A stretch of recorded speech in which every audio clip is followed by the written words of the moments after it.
Azo ko lever l'espérance du salut. Na batu oyo basosolaka na loba na nzambe te. Toi na 3 catégories. Ya batu oyo babengami ba chrétien, mais cheval o na ba vie na bango azo opérationnel. Ah, que Dieu nous aide. Oh mon Dieu. La nanga bien aimé. Na lobi boy. Cheval oyo azo coopérer na vie ya mutu nyonso te. Azo coopérer, azo ko enlever l'espérance du salut. Autre lobi kezali évangile de paix. Autre lobi kezali la sémence. Oyo ezalaki seme na mutema ya mutu. Azo kolongola yango pour communiquer la mort na motema ya mutu oyo azo yoka maloba na nzambe, mais asosolaka yango te. Siko na kati ya batu oyo bayoka maloba na nzambe asosolaka yango te, to na 3 catégories. Première catégorie tozui na livre ya 1 Corinthiens. Tozui 1 Corinthiens chapitre 3. Première catégorie. 1 Corinthiens chapitre 3 verset 1er, totantina verset 3. Bible, pour moi frère, ce n'est pas comme à des hommes spirituels que je puis vous parler, mais comme à des hommes charnels. Retenez bien ce mot, des hommes charnels. Comme à des enfants en Christ. Ah, bah homme charnel, on parle à zolo bateke bah païen. Parce que ma mtolo ba ils concerné non ba païen. Parce que ba païen ba zawana déjà pour na bango li felo ya sir. Oh on a appelé si vine pas Yesu que so Yesu a lelo donc pour na li felo ya sir. Mais ah tolo bela batu o bazo prétendre que ba pesi ba vine ba pas ya Yesu. Paul a lobi awa azo parler comme à des hommes charnels mais les hommes aussi en Christ. Donc c'est-à-dire Christ pour mon Christ chrétien li koloba comme Christ. Donc c'est-à-dire chrétien. Donc mon Christ est en akat. Donc azo parler aux chrétiens. Bato yo bazala ki ba pesa ki ba vina bango soit disant pas ya Yesu. Mais tout en état toujours charnel. Bazala ki charnel comment? Paul azo lo baboy. Abi, je vous ai donné du lait. Au monde les chrétiens charnels ba melana miliki. Non de la nourriture solide, car vous ne pouviez pas la supporter. Et vous ne le pouvez pas même à présent. Pourquoi? Parce que vous êtes encore charnel. Donc, mille que ça pour les chrétiens charnels. Donc, vous allez roumer là na yo, na kata bonzambo yo, mais, til le lo bayara non miliki. Donc, yo bile, beti o mamna lo ba, tam soupono yo le cas. On comprend pourquoi? Parce que tu es encore bébé. Miliki, ça non a biberon. Verset 3. Abibwe, en effet, puisqu'il y a parmi vous, 1, des jalousies, 2, des disputes, et n'êtes-vous pas charnel? Et vous ne marchez-vous pas selon l'homme? Ah. Au moni. Donc les chrétiens charnels, c'est-à-dire, ils ont des chrétiens au bazalaka laodicée, tantôt ni chaud, tantôt ni froid. Donc c'est-à-dire, au moment na bango na kata bonzambe, au moment na bango na mukili. Donc bango na ba païen pena moi différence c'est la pena mingité. Donc différence c'est ça muke po ya kenda l'église mais païen wana kenda l'église ité. Donc différence c'est ça ata msu non po ya simbara moi bible païen simbara bible té. Différence c'est ça moi muke ta msu po alobara moi muke kombo Yesu mais païen tanga angote. Mais na comportement mon paka no kaka. Mais les gens pour monter dans la église, azo sala azo prétendre bien net azo yo kamate net azo kota. Serviteur de Dieu pour que vous appelez moi onction moko boya bitete, okasinde nazo te ya ba menu ezolo ba ma awa ezo kota penza. Nzoka o batondi wana les chrétiens charnels. Que Dieu nous aide. Donc quand tu n'as Bible lobi azarano na ba jalousie. Combien de nos frères et sœurs oyo ba rume na kata bonzami ba yo kamate ya men ti le lo afingaka. Ti lelo ayinaka, soka yini mutu, plus qu'un païen même. Ti lelo aswanaka, pour la zolo baba dispute kat na bino, ko swana. Do yene nga sana okoya ko defaye même pour que no swane lo. Do so mutana nyongono, okoyo defe lo bino, yo kene ko yo lo yebi ko swana, kendo no sengela na mbongo wana swana sai. Ba koya ko defaye mes chrétiens. Ya mo na kate émission oyo tolobaki les prophéties dans les arabasines et la saque mutape si n'est pas Yesu. On reconnaît un chrétien ou appelé si n'est pas Yesu n'a pas fruit. Bon. Au moment où un chrétien n'a pas prophétisé, à parlera pas langue, à ce fait ça veut pas parole de connaissance, mais païen comportement na yo na comportement mo carrière irascible. Différent na ba païen. Des fois étonnera tam sou batou mais comment mutu ko prophétiser, azo pe ça ba message est vraiment sûr. eza clair, mais comportement n'est pas à la boue. Non, diable n'est pas prophétisable. Alors, peut message, il y a vrai, beti pe libandate, il y a vrai. Banganga baloba maramba solo na ba via bato. Et comme ici au pays. Donc, bah, don spirituel, cause à la imiter. Mais le diable a co-karaté, diable a co-produit, bah, fruité. Bolingo, et ça, fruit de l'esprit. Diable a co-produit, bolingo, quand ça n'a diable des arrassements, ça aide. Donc, un chrétien, un chrétien charnel, quand il n'est pas fruit, ça l'a raté. Tout le monde a sémence, il se manifester jalousie, dispute, impédicité. Donc, vie, moi, ya moukili. Parce que ces gens de chrétiens, oh, bah, yak en église. Oh, bah, ça, on a mille. Donc, il faut battre un outil kalissumo. Au monde. Ah, Seigneur, que Dieu nous aide. Merci, Seigneur. Donc, il faut battre un outil. Il faut battre un outil. Que comme ils ont la lissumo. Que finge za la lissumo. Jalousie za la lissumo. Que soit il faut de yamona ne milik. Donc, si il y a un niveau, il faut battre, c'est que c'est le péché. Donc, on a colati. Alors, bazara ba chrétien la Bible sur le baboué. Donc, on a pas sosolaté. Pourquoi peut ça finit pas Yesu? Non, on comprend que maloba ensemble. Parce que mouton a comprendre à mettre la maloba ensemble en pratique. Parce que la deuxième catégorie, au monde, que Bible sur le baba, on va comprendre, on va comme une nourriture solide, on va pratiquer le ban ensemble. Alors, ce genre de chrétiens, où il y a l'église, Matéya tout Matéya kapona e continue na lito ya gauche et bibi na lito ya droite. Asosola ya mote. Bangwana nde o tozo mona lelo tanga yoki prophète moka bimi kuna yepe na power no jeté. Bangwana bambe mamaka. Omoni ake prophète tel abimi akei. O koto mikolo moto ezali akei. Bangwana nde diable asolongo la sémence o ezala ki seme Matéya est déjà repentance hein. Mais tanga yoki bazote ya koto yo nzambo ya biso azanzamba tikotak donc soko ye lelo donc yo bala gato bali ah katine akolongo la repentance akoke no linga pe mobala sali meme kobo omoni place kufe zo kota yangwana donc pona ye akoke no simba meme kisi fois so mbongo omoni place la mort zo kota et ba faux prophète wana ba osala bango même démonstration ensuite maintenant donc osana créditer na téléphone à recharger le carte na téléphone. Mais yo qui sont ma crédit boité. Autant na téléphone boyo 500 unités. Omoli. Et bilo kona nyoso bazombo na yango me manzi à live mais Bible obi comme bolingo ensemble pesa meli bango te po ba croire na vérité nzamba pousser bango na aveuglement na égarement ba croire na esprit mensonge pour que bazwa salité. Bangwana de moni diable azo jouer azo travailler comment à travers les faux prophètes cheval roux oyo azana katsa ba faux prophètes ndazo coopérer ba simbi épée otobeza liloba na nzambe mais liloba oyo ezo pesa liloba na nzambe ya nzambe ote mais liloba oyo ezali ya kufa bazo ko prêcher la mort bazo communiquer la mort et bazo communiquer yango na ko prêcher biloko ya mukili oyo évangile ba apôtre batikeli bisote.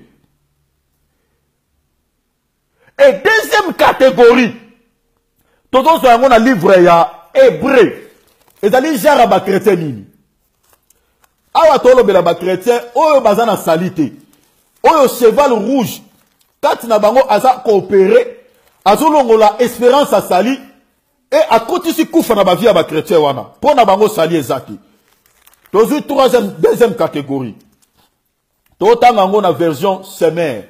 Awa ba pesi mo explication mo reza clair. La nanga bien. Tozu na version Semer. Tous dans le livre, il y a Hébreu. Hébreu chapitre 6. La nanga bien à Bokebi.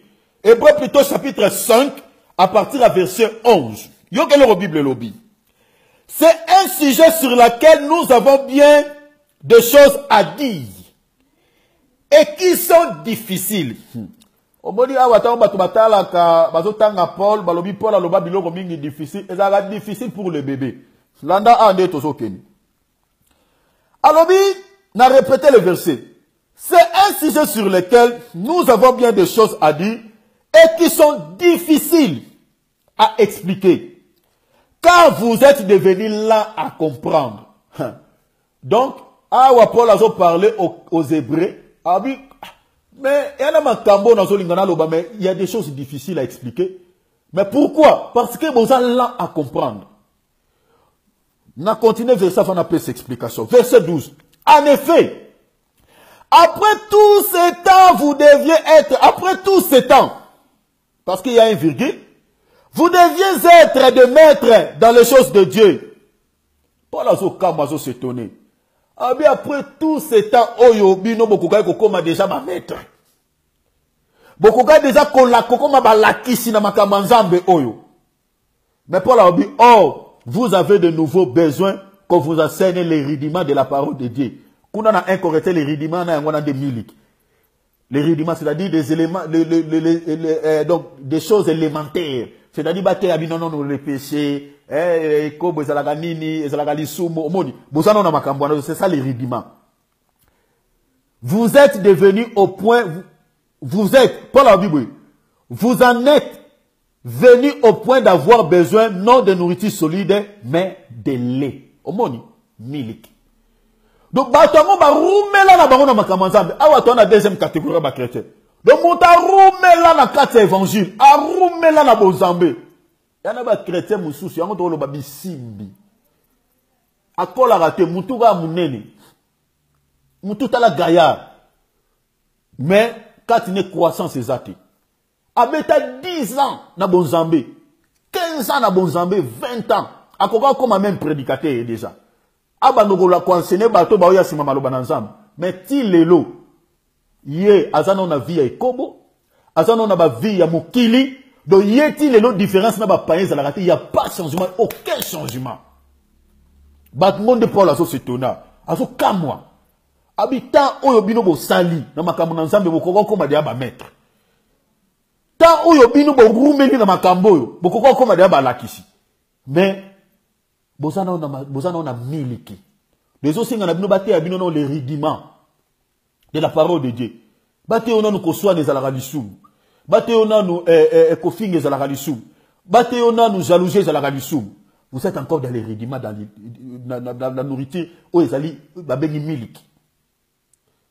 Alors ce genre de chrétiens yoka Paul alobi boy. Paul alobi vous êtes lents à comprendre. Au monde vous êtes lents. Donc c'est-à-dire bah ça ba chrétien oyo. Pour d'abord, il faut militer plus. Pourquoi? Baso sosolana noté. Baso comprendre non. Baso toujours lent à comprendre. Parce que chrétien, oh, ça lent à comprendre. Bien aimé. Bangwana de cheval rouge. À se travailler à travers les faux prophètes. À ce quoi enlever l'espérance du salut. Et à se communiquer la mort. Ce genre de chrétiens. Baningana pamba pamba. Baningana pamba pamba. Baso souvent séduit par les faux prophètes. Parce qu'on remarquait dans Matthieu 24, verset 3, Christ a l'obi. Christ a dit que les faux prophètes s'élèveront. Dans verset 11 à l'obi, bazoya na bitini pour séduire. Un vrai chrétien, où il y a kembi na maloba na nzambe, faux prophète a séduire yete. Et ça est impossible. Mouto a kembi na maloba nzambe, mouto yo a les nourriture solide. Jamais, à cause de jamais ébranlé.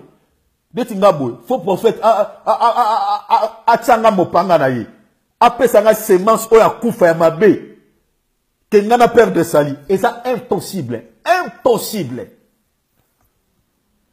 Les chrétiens mal affermis. Chrétiens, oya kembite na malobana. Oya so comprendre nanouté. Pourquoi ça chrétien? Oya sosolaka malamute malobana nzambe. Oya rume na kata malobana nzambe ma sosolaka yangote. Bangwana nde. Les faux prophètes baso ko séduire. Bangwana nde. Basa emporté par tous les vents. Par tout vent. Bangwana nde lelo yoki prophète ita la bimi koto akei. Bangwana nda yoki lelo apôtre moko kuna ye mouchoir ga yana na mouchoir a pembe akei. Do ye nyo sa mo dango ka bonzambe. Ce sont ces genres de chrétiens au kati na bango sali ezati. Bangwana nde bible lobi tangu ba yoka maloba na nzambe malazoya a levé la semence qui a été semée dans son cœur. Sali ezati et diable a communiqué quoi? Koufa a tubie épée autolobi évangile à Koufa. Paul a l'obi boy. Verset 13. Celui qui continue à se nourrir de lait n'a aucune expérience de la parole qui enseigne ce que la vie juste. Au moni. Donc, Moutoyo azano na miliki. Quand il y a expérience, on va faire ça la raté. C'est comme Moutoyo azano expérience. Bien aimé. Bible lobi boy. Bible lobi. Le diable rôde comme un lion tout autour de vous, cherchant qui les dévorera. Bien aimé, c'est même dans le documentaire. banyama oya minene. Soko tali lion so luka nyama kolia alandaka bangote. Alandaka mingi bana. Oya botami lelo aza mukie azotamula sika. Donc abani ko tamula sika. Ou bien nana komeli malamu te nana komi mukolo te. Bango na de lion asataka kana bango. Alandaka mi banyama ya mikie parce que yebi kasa mwana kokima mbangu mingi te. Mais oyo ba komeli, o ba kola asataka kana bango souvent te. Balandaka tala mingi na ba documentaire. C'est pareil aussi sur le plan spirituel. Le diable est en ayaka. Bato ba kembi na maloba na nzambe. Diable ebi ke mutu na connaissance. Ako kako séduire yete. Même les faux prophètes. Neti ngabwe. Ba ebi ka akokate. Akokate akotanga semence mabeto alongo l'espérance à sali katinanga. Mais mutu asala na maturité te. O Paul azoloba ana expérience à maloba na nzambe te. Qui non le lo rume lo beta di zo rume na bonzambe moko la raté. Bien aimé. Oko ça l'emporter et ça facile pour na yo diable à communiquer au kufa azo ko ôter l'espérance dans mutema ya ba chrétien wana sali ezate pour ce genre de chrétiens parce que on a expérience à maloba nzambe te et au mona yango c'est ça ba genre yango mona ka et ça très étonnant au mona muta ça chrétien mais problème mo za na famille ba lobi ba ketali c'est pas nganga et pas qui oh c'est Dieu que Dieu nous aide à continuer wanganga. Donc, soi-disant chrétien, donc ma problème est, il faut que nous talions ça. Il n'y a pas qu'il y ait, à quel point t'entends wanganga? Vous vous demandez, mais il y a quelqu'un qui mais à se retrouver bien dans wanganga comment? Parce que c'est un chrétien, à une expérience, il a eu ma kamnanza, mais donc pour naïe, mon pépé nyon se koye ko souffler, à vous-même naïe. À vous en emporter. Autrement, pour la lobby, oye bana na miliki bazaka na expérience cité ya makamna nzambe et comme on expérience cité okoye ba ko discerner comment ce qui est vrai et ce qui est faux parce que tu n'as pas l'expérience tu ne médites pas la parole de Dieu au méditation tu ne comprends pas ce que tu lis c'est ça le problème alors pour la lobby boy dans verset dans verset 13 abi bazana expérience cité à lobby boy car c'est encore un bébé. Au monde, on va préciser. Alors, azana nous bébé. Donc, bébé, c'est facile. Le lion, tant lion, azana besoin de proie. A Orlando, a mouné n'était. Orlando, des bébés. On a botanistique. Il y a un lion à arracher. Il y a un à dévorer. Au monde, parce que les diables rôdent comme un cherche qui les dévorera. Donc, à dévorer, comme un chrétien maturité. Oh, bah, bébé. Bah, une expérience, si t'es malo banazambe. Bah, on a des bazan, l'élo perdu. Bazana salite, bazan emporté par les faux prophètes, bazan réussi qu'au séduire bango. Bango nande. Et azo communiquer la mort. Verset 14. Mais yo le Bible lobi. Les adultes, quant à eux, prennent de la nourriture solide par la pratique. Au monde, donc moto oyo aza adulte, moto oyo a compris na kamalo bananzambe, a mettre en pratique. Donc yeba côté ya ena nuteke. Et l'autre boetika ya moté, yé moko déjà li lobo comme katina yé comme vie. Donc azo vivre selon la parole de Dieu. Sa vie c'est conforme aux écritures. Aza motote il faut ba yo bisete loko ezalaka lisumu. Aza motote il faut ba yo bisete non tika oté. Li loba o ya yo kaka katina loko le comme vie. Et aza chrétien o azali ko pratiquer, azali ko mettre la parole de Dieu en pratique tous les jours de sa vie. Ozomona. C'est ça ce que la Bible dit. Aza chrétien oya kembi oya komeli. Donc ceux qui kino lelo yo okoka ko mettre la parole de Dieu en pratique donc tu es un bébé. Donc yo il faut pas encadrer yo toujours, il faut battre toujours les soumou, il faut battre toujours les rudiments de la parole de Dieu. Donc yo ti lelo no zawana yeba yango ke oza chrétien charnel pour na yo. Ceux qui est soyez lelo, il y a pas sali bien aimé. À ton lobby, il y a pas sali, ce n'est pas moi c'est la Bible. Il y a pas sali. Ah, on a parlé sur les chrétiens au bazar mature, au bas comme une expérience. Bible lobby boy. Bible lobby, ils mettent la parole de Dieu en pratique. Bah, vivre selon, va mettre la en pratique. Et Bible lobby, ils ont exercé leur faculté à distinguer, au monde, à cause de la maturité, à distinguer ce qui est bien et ce qui est mal. Ah, voilà. Donc, chrétien, oyo a une maturité spirituelle. Oyo azolia déjà nourriture solide neto solo bawa. Aza chrétien oyo ana discernement, ayebi ko distinguer. Tango prédicateur moko te évangile à mabe. Tango faux prophète cheval roux, azoya po a communiquer la mort na épée oyo aza nango. Azo ko comprendre aza na cuirasse, aza na bouclier. Oh, alléluia. Ah, Seigneur soit béni. Ah, on a Ephésiens chapitre 6. Au moment où Paul a parlé sur le combat spirituel, combat wana ezalaka dévolé. Premier combat wana ezalaka d'abord contre les esprits méchants dans les lieux, contre les sorciers. Né toza boye na mukili, na ba famille nous avons des problèmes spirituels. Toi na bato pe ba lukapso na ndenga mabe. Combat ngo peza na volé wana. Mais na volé oro. Nazolo be na sikoyo. Esprit wana o tozo combattre nango ezo travailler à travers les faux prophètes.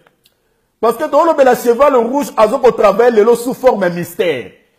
Donc azo travailler, ce sont les esprits là que nous combattons avec. Mais yo oko parade mo panga na comment. Yo oko s'échapper na épée na comment. Il faut la cuirasse. Il faut la bouclier. Oh Bible lobi que le bouclier est la rande kondima. Moi na tanga ngo ezate. Donc ce rotangi Ephésiens chapitre 6 à partir du verset 11, au moment bilo oni ba otanga wana. Ba parler sur le bouclier. Sur le bouclier de la foi, va parler sur la cuirasse, où est la cuirasse du sali, au moins tous les éléments sont là, où est le chrétien, où est le kembi, où est le komeli, yé wana debi bezolo bake, a commis na discernement. Donc, les faux prophètes, c'est bizarre, chrétien wanati. Cheval roux a la capacité pour enlever la paix dans mon thème à chrétien wanati. Tant la paix, si manga la l'évangile de paix.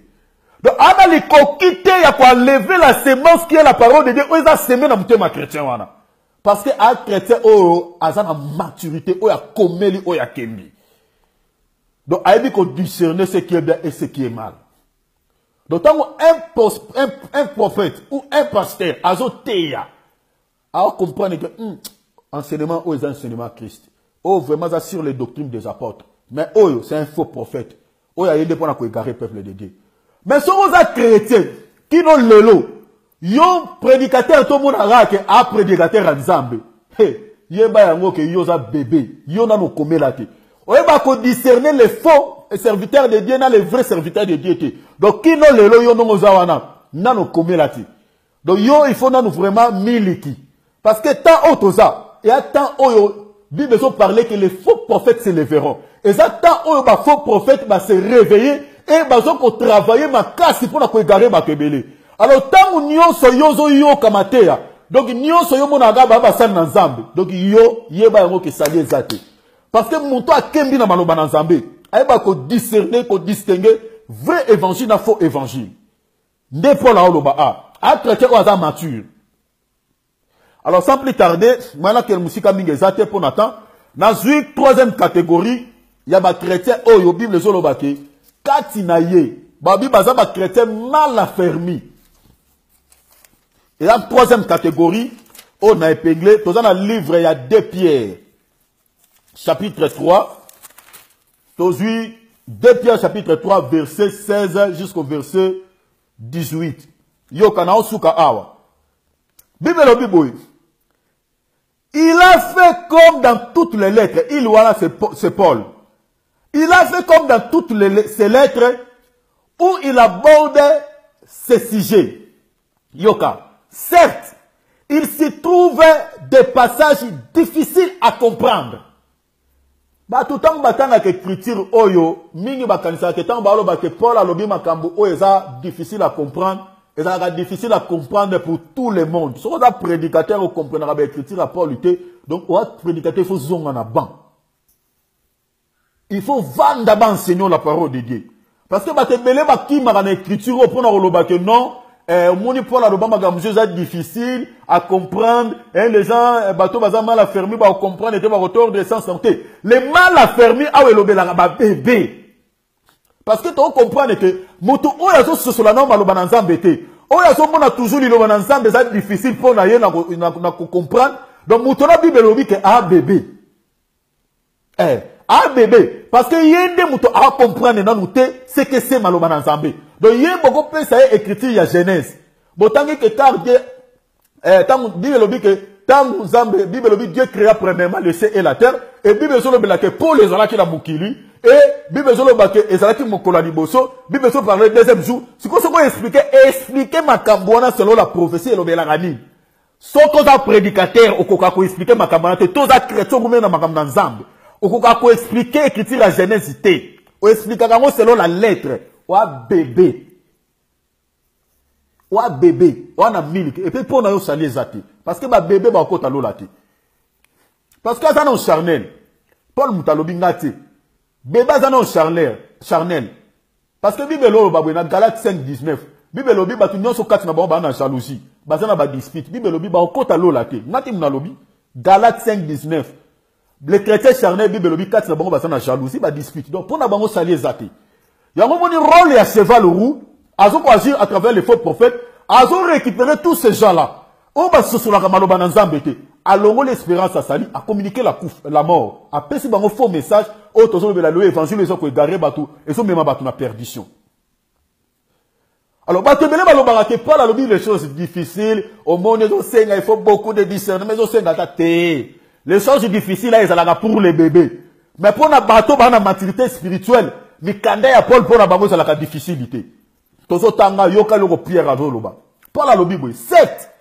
Il se trouvait des passages difficiles à comprendre pour les bébés, n'a précisé. Dont les personnes ignorantes et mal affermies. Ah! Que Dieu soit béni. Pierre a précisé. J'aime, c'est mère, bon, son ma version, c'est mère. C'est mère, a la détail, moko, ou exactement, ma version, Pierre a le Bible.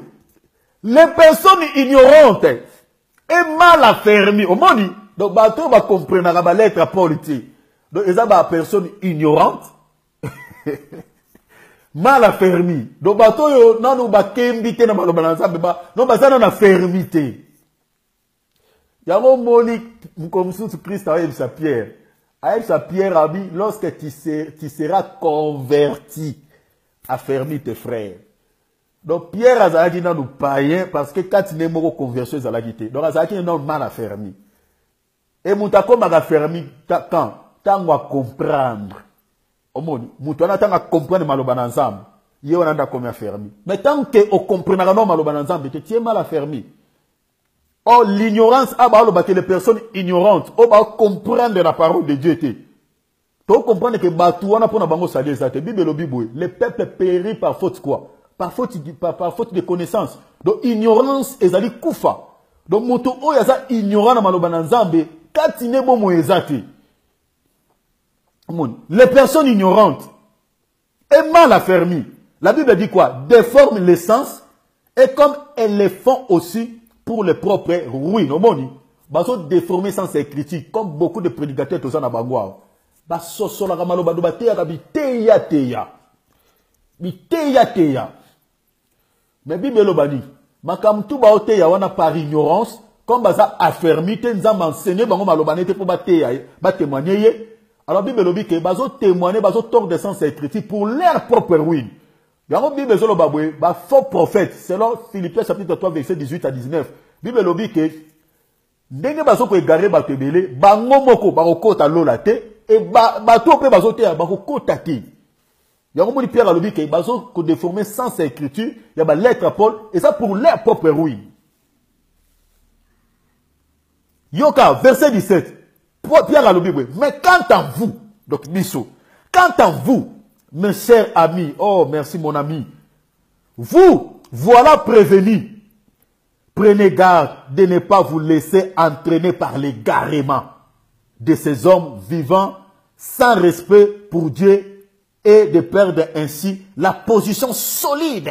Moni bateau ba liara nourriture solide, ba na position solide que vous avez occupée. Au moni, donc Pierre wazo kebisa. Yo oyo chrétiosa oyo o comprenaka la parole otozoteya. O comprenaka l'évangile de Christ. Quand vous méditer, tu comprends. Il me dit mais quand tu ne comme ma vie. Bien aimé, mon pepeko bête na gauche na droite, ya ba faux prophète, oh c'est branlé. Pierre a oiseau et sabiso alobi bino oyo boza averti. Ndenge oza boza déjà averti. Abi prenez garde. Au moment ba apôtre bande ko enseigner ka au Christ alobaki. Au moment quelque part sautant dans Matthieu 7 Christ azoloba gardez-vous des faux prophètes. Au moment Pierre a oiseau répéter même paroles. Alobi prenez garde de ne pas vous laisser entraîner dans l'égarement. Et belé n'attend auto, ça a déjà égaré dans le chemin à Christ. Mais yo, on comprend le maloba nazambe, qu'on se laisse tous à l'égarer. Parce que ce qu'on s'est garé, c'est l'enfer. Prenez garde, parce que l'obini, et ça n'a pas été belé, bah on a respecté pour Nzambe. Bazawana, bazo lukanini, bato ba telemi. Bien aimé, combien de gens ont bazala qui na position solide? Combien de gens ont bazala qui prennent nourriture solide de to lo baboué? Mais les lots bazala séduits par ces hommes, par ces faux prophètes. Combien? Même nos papas ont bazala qui ba né dans la foi, ont bazala été évangile à sali. Combien va s'égarer? Au moins, à quelque part, Paul Azoloba, toi qui crois être debout, prenne garde de tomber. Combien les lots va s'égarer? Tu peux ça que exemple dans l'émission passée, tu as papa Azoloba Moukouna. Bah c'est belé. Combien va se divorcer, va se remarier? Combien les lots va sous un message à retour à la parole? Kala, maintenant tu es à retour à la parole, maintenant pressé sur la crainte de combien les lots va s'égarer? Ah ouais, bah apôtre, bah averti ça qui sont déjà. Bah mais bon keba, bon s'égarer parce que bah toi là, bah bah ranzambete, bah na respect zambete. Et bit na bango ça dit, bah ça na épée pour tuer. Pour nous égarer beaucoup de gens. Yo serviteur de Dieu, Luka tout le temps alliance. On Luka tout le temps qu'on s'associe. Ah Seigneur, que Dieu nous sauve. Beaucoup les lots, bazo Luka tout ça, bon à cause de la selle, to azalaga dans Zambé, a témoigné Jésus-Christ, azo bon ngo neti aza konité, neti au service Zambété. Beaucoup bazo Luka dit kokota na ba alliance, na ba association. C'est là où ces hommes, bazo ko égarer ba tebele. Baso, ça c'est écuménisme. Écuménisme. Oui, ça peut égarer beaucoup de vrais serviteurs de Dieu dans le droit chemin. Paul Azoloba a bien ébélé, va s'égarer dans l'évangile à Christ, va s'attacher aux esprits séditaires. Donc, là qui n'a pas le droit chemin, mais va s'égarer dans l'esprit séditaire. Mais l'esprit séditaire, on est en batou. On va expliquer ça quatre dans bango, mais baso peut égarer même les vrais dans le droit chemin. Mais Pierre Awa, l'apôtre Bazaki, on a déjà un visage prophétique, on a averti biso bien avant, parce que Batou Oyo, Bazako est garé, Batou Belé, le long dans droit chemin, Batou Oyo Bazaki même n'atteint l'apôtre. Et l'apôtre va prévenir biso Babi que esprit qu'on continue toujours comme ça là. Mais bon, ça a très attention. Combien les lois va se garer dans droit chemin? Combien les lois cause à l'association, à l'alliance, Sanganaka? Oh, le loi bénissé à côté et pas naïe. Lobby, serviteur à la bénissé et pas côté et pas naïe. L'association, combien de personnes va se garer? Sangana va faux. Parce que faux, plus c'est vrai, plus ça va toujours faux. Vrai, plus c'est vrai, plus ça va vrai. Maintenant, on a vrai, Sangana va faux comme il faut. Parce que si on suit l'ala au polo, ça dit ça, on a ma lala à kitoko. On n'a jamais ma lala à kitoko influencé ma lala à malam. Il y a malala qui t'a influencé l'ilala à Kopola. Il y a Kopola qui a influencé à Mabé. Il y a un bon bibezoloba, fouille, bibezoloba nini, écriture, il y a un correcteur. Ils allaient fouiller les mauvaises compagnies. Bibezoloba, les mauvaises compagnies corrompent les bonnes mœurs. Les mauvais. Ils ont que les bonnes, influencent les mauvais. Ils ont les mauvais, corrompent les bonnes. Eza bongo, eza loi de la nature, eza bongo. Donc ce qu'on a vrai, ça n'a pas vrai.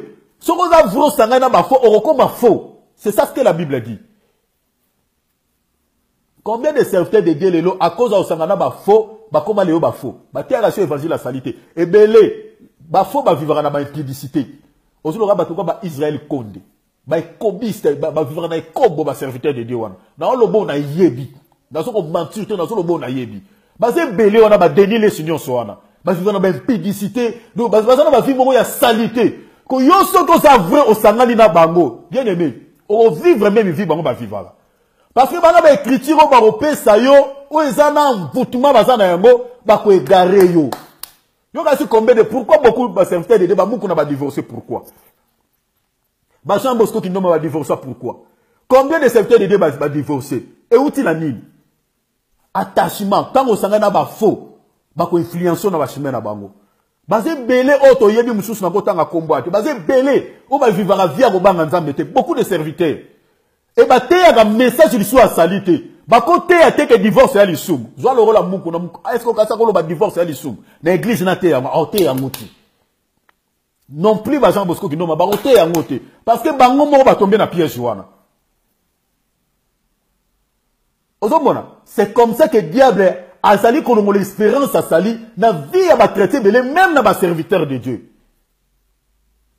Mais ba porte ba prévenir ki biso. Oui, bon ça la keba parce que batu wana ba banga ka Nzambe te ba koki ko égarer bino facilement ceux qui vont s'attacher na bango. Mais ba égaraka pas tout le monde. Bible lobi ke batu oyo ba ignorante, bato ba ta mal affermi, ba ngwana de ba tomber na piège na bango. Et apôtre Pierre à lobi boy. À lobi au contraire, verset 18, progresser sans cesse dans la grâce et dans la connaissance de notre Seigneur et Sauveur Jésus-Christ. À lui soit la gloire de maintenant et pour l'éternité. Amen. Apôtre à lobi, beau progresser. Bon, nous connaissance. Bon, Yesu, apôtre Paul à lobby jusqu'à ce que nous puissions le connaître dans son hauteur, dans sa profondeur, dans sa longueur et dans sa largeur, dans 4 dimensions. Bit n'a pas chrétien, bit il y a 5 ministères dans 4 églises et c'est là pour le perfectionnement des saints. Pour battre Christ dans ces 4 dimensions.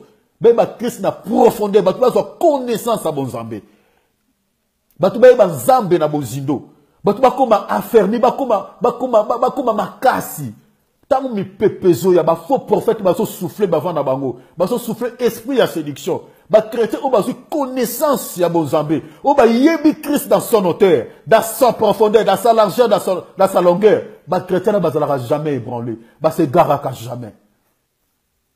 Voilà 3 catégories autozalaki nango yangwana. Alors comme conseil nalingai na sukisa na nina lobaboy na yo chrétien oyo orumeli na makama Nzambe to pe otanga ka Bible o comprendre ka maloba na Nzambe te to pe tang bazo te ya maloba na Nzambe o comprendre ka to ne na uti côté ya awa o comprendre te tu as un problème. Alors ils ont senga na yo il faut soutien na 5 points na epinglaki pour les chrétiens oyo otanga ka Bible comprendre ka ngote. Topé tango prédicateur azotea au sur la maté abaté raté. Donc dès le dimanche le tango bimiga na porte église batu no baté yakini. Ozo se rappeler les sous-soutés. Bien aimé, tiens un problème. Pour na sobi yeso le lo sali ezati. Alors essayer ngano o fournir ba effort. Nazo senga na yo zwa 5 points oyo na linga pesa yo et ko aider yo soki on a souci à sali na yo. Parce que ko kanisa te que du fait qu'on comprenne na maloba na Nzambe te ce qui est sur l'élo et qu'occasionné pour yo kota lola, on kota te. Nazo biso nom de Jésus-Christ sali ezate. Na ba verset tout na to pesa soko lando zo ngisi vidéo oyo, on comprendre que chrétien o ana connaissance sa maloba na Nzambe te. O aso sur la maloba na Nzambe te, ye wana de Bible lobate, cheval roux.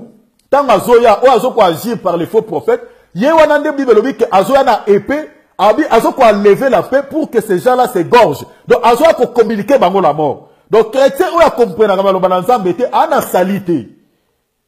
Alors, si on comprend que le awa, 5 points haut dans le sa siko. Premièrement, le Nzambe na loba boye, et ça la difficulté. Parole de Dieu, et ça la difficulté. Nous allons soutenir en écriture, il y a Deutéronome. Deutéronome chapitre 30. Dans Deutéronome chapitre 30.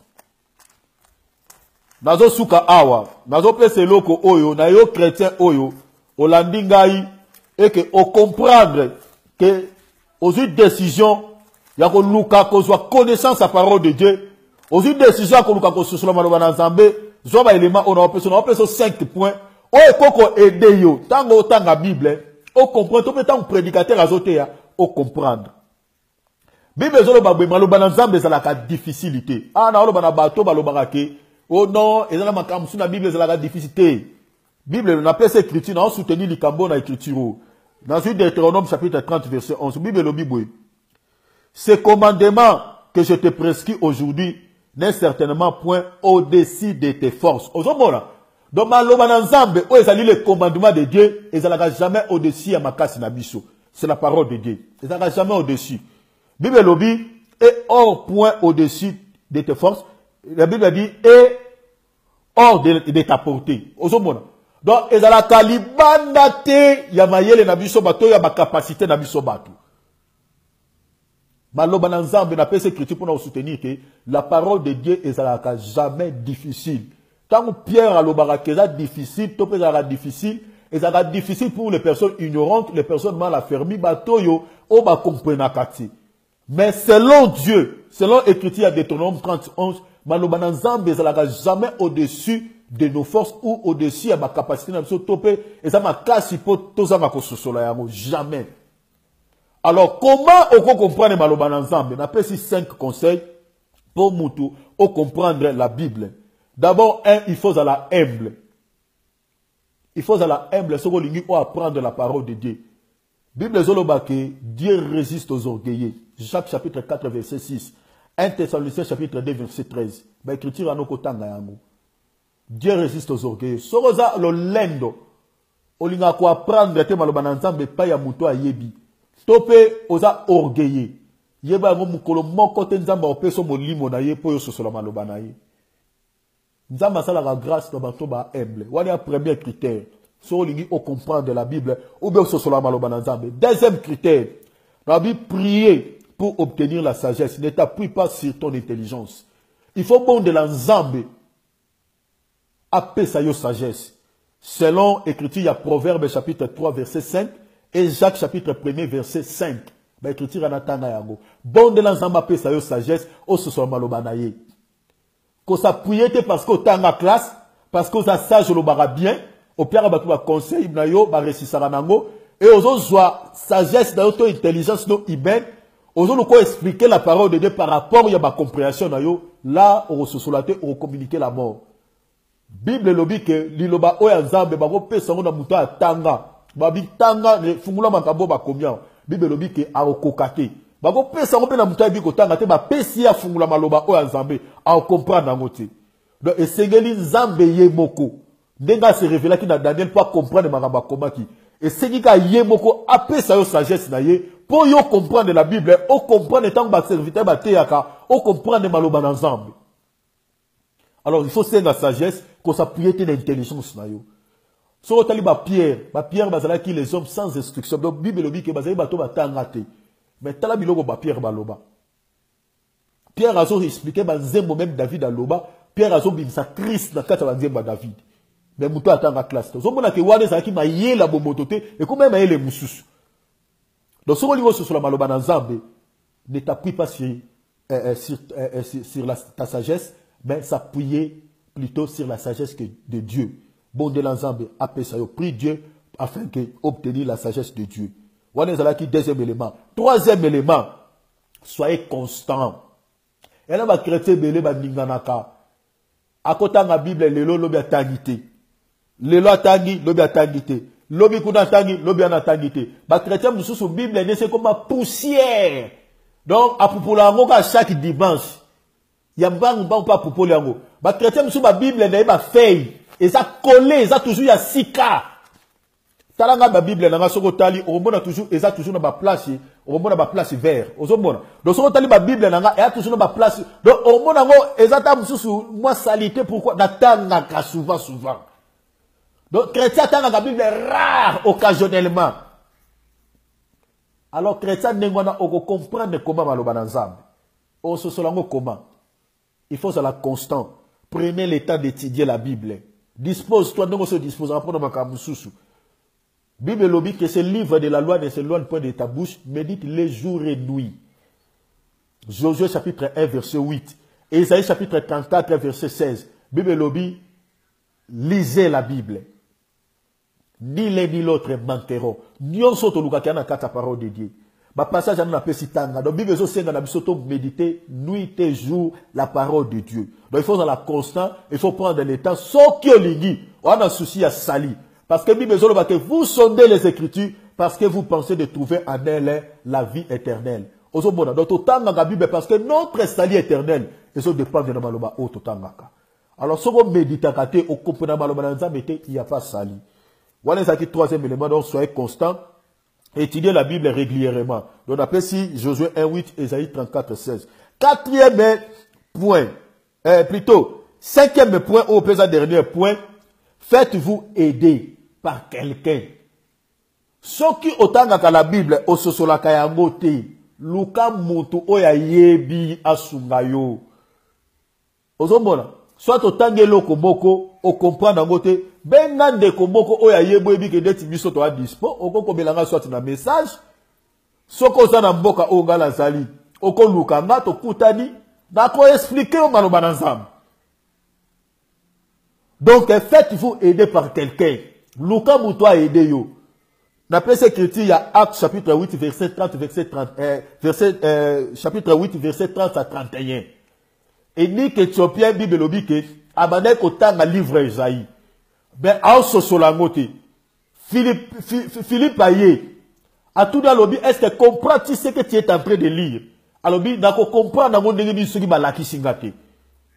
Et Philippe a lobby, a poussé ni pebe d'ailleurs, abi poussa moko ko edenga o laksanga makambo na otanga. Depuis Philippe a dit ko expliquer histoire Esaïe. Abo moni makambo otanga de banaye ko lobela de muto ayaki triste. A dit ko expliquer da comprendre ki. Donc maloba na Nzambe esenga ko si muto ala kisao yango a aider yo. Voilà les acquis 5e point. Donc faites-vous aider par quelqu'un. La personne écriture il y a Actes chapitre 8 verset 30 à 31. Donc to comme na souka ya mission na biso. Vraiment, Kolo a pas bon abino nyoso bolanda ki biso par la petite grâce toko baksa sous moi moukié je crois dimanche prochain par la grâce de Dieu toko beko baksa sous moi moukié toujours sur l'évangile de paix soki yesu azogité. Vraiment d'ici là portez-vous bien. Pour les bien-aimés en français, on a fait une vidéo avec le bien-aimé Philippe comme d'habitude. Au courant de la semaine, la vidéo sera en ligne. Donc d'ici là, portez-vous bien. Je vous salue tous dans les noms précieux de notre Seigneur Jésus-Christ. Amen. Ciao.